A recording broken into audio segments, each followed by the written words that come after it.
So that's what I think of the coaching.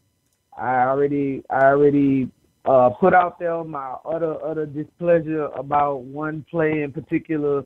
It's we run it so much with so many subpar people that can't execute it correctly that I probably could run it better in my sleep. So it's just like at one time, I feel overall at one time, especially on the offensive side of the ball, where stuff was innovative and fresh, and you used to look forward to it. It's like, that again. Oh, we're doing that again. And when you see it coming, you already know what to expect and what it's gonna get you. So that's why I don't feel like the Mad Hatter, the Mad Genius on the offensive side of being an offensive head coach. I haven't seen that in a while, and I don't know if that's lost. I don't know if that's just all the endorphins from the CrossFit. I don't know what it is, but what once was isn't what I'm seeing now, and it's just at what point do you go to the what time do you get your creative juices flowing and do something different and start working with something different? I'm not saying just overhaul the whole thing, but just some spontaneity. I don't see it. I see the same stuff we were running in 2009, and it's 2016. Wow, that's a very valid point. And other people have noticed it too. I don't know. It appears that when Coach Fate came back from his suspension, he just fell off.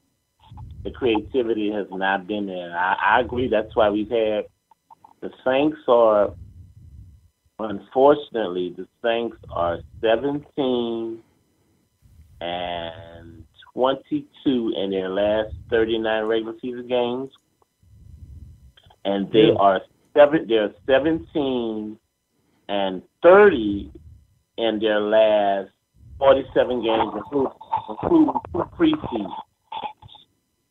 And that's what a lot of people are looking at. That's why this San Francisco game is so important, because they've got to, they have not played winning football in such a long time. We haven't been above 500 since the 2013 season.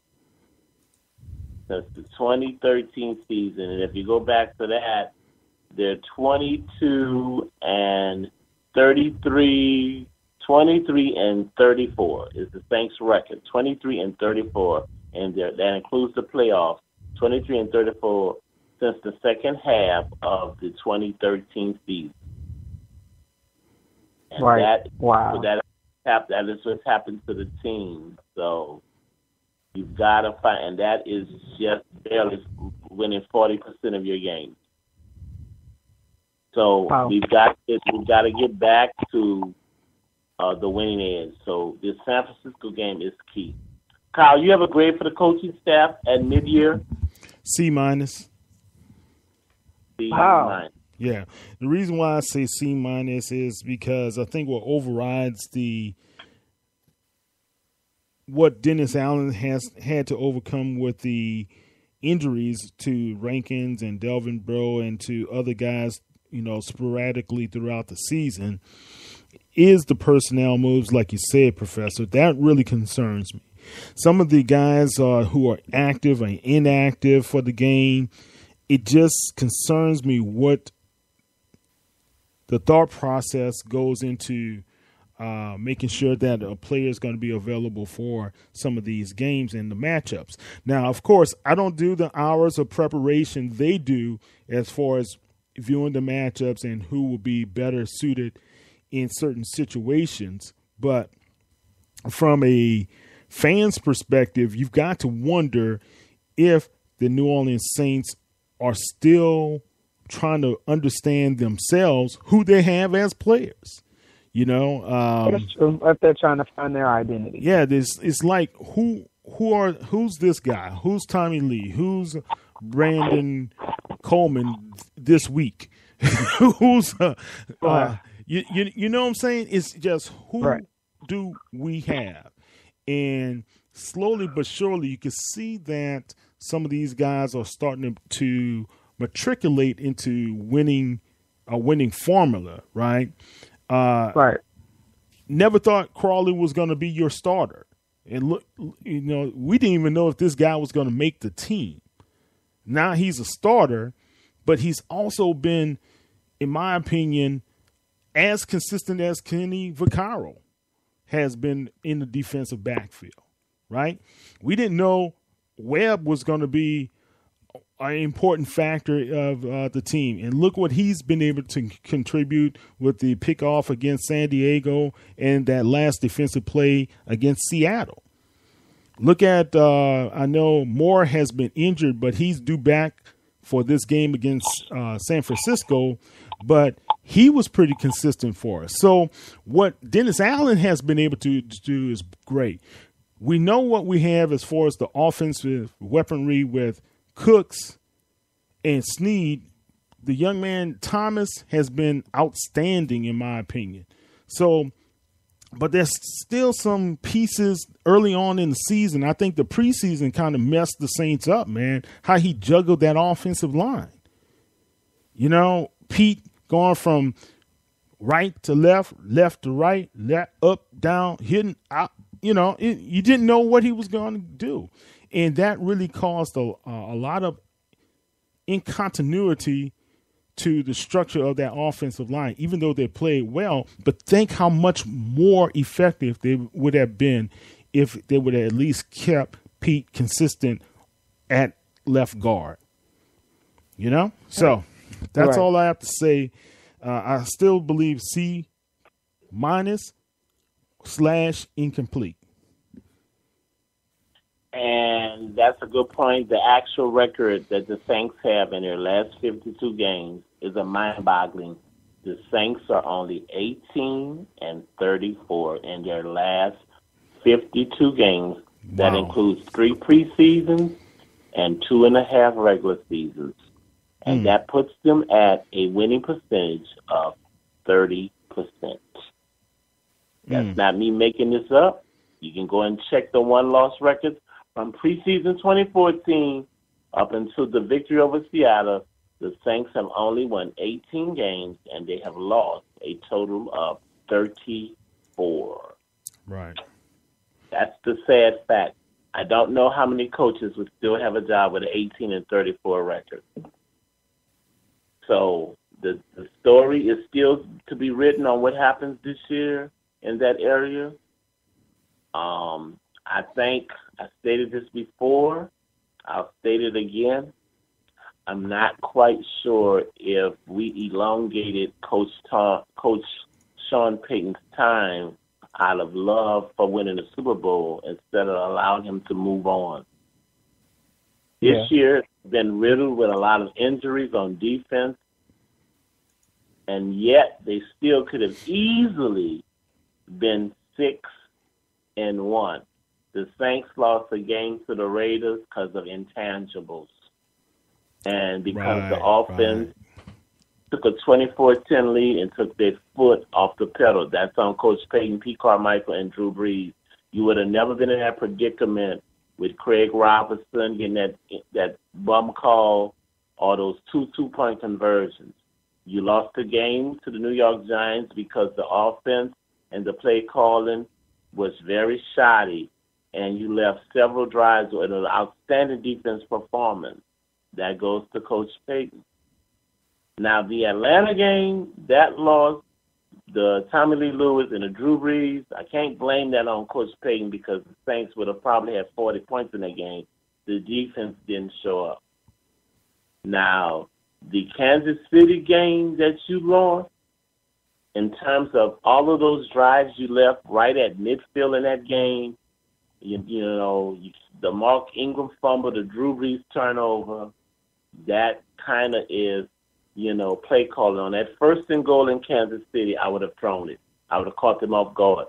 As Kyle has stated too many times, when they see Mark Ingram back there on first down, everybody in the stadium and everybody on the field know it's going to be a run to Mark Ingram. Right. It's going to be a run to Mark Ingram. Like everybody in the stadium is probably set up to try to block him so he can't run with these others. So instead of you being 6-1 or at worst, 5-2, you're 3-4. So that's why the grades were given out, Who Dat Nation, as we gave out from our perspective. We love the team, but we're just always very honest and sometimes brutally honest. We want to see this team get better. They have an excellent opportunity as we go into the last one again of today, talking about the San Francisco 49ers game. The team has the opportunity as they travel once again back out west. They had a successful bid last time. They were very fortunate to win in San Diego.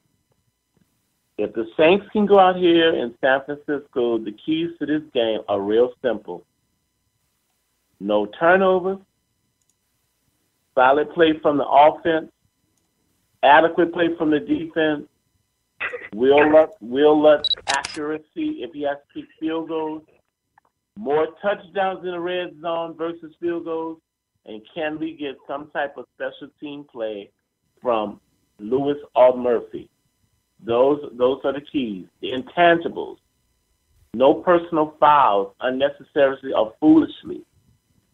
No 9, 10, 11, 12 penalties in a game, or like the Raiders had 23 against Tampa Bay.